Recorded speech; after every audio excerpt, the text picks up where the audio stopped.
অনেক দিন পরে কারোর সাথে যদি দেখা হয়, এই ধরনের অহেতুক প্রশ্ন থেকে নিজেকে বিরত রাখবেন।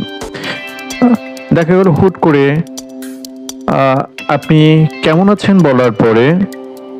জিজ্ঞেস করে, অবিবাহিত যদি হন আপনি জিজ্ঞেস করে, বিয়ে আপনি করছেন কবে, কবে করবেন, কেন করছেন না,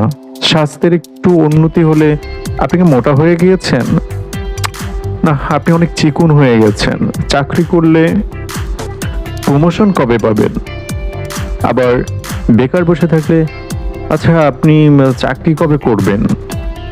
আবার একটু সিনিয়র হলে ফ্ল্যাট কবে করবেন।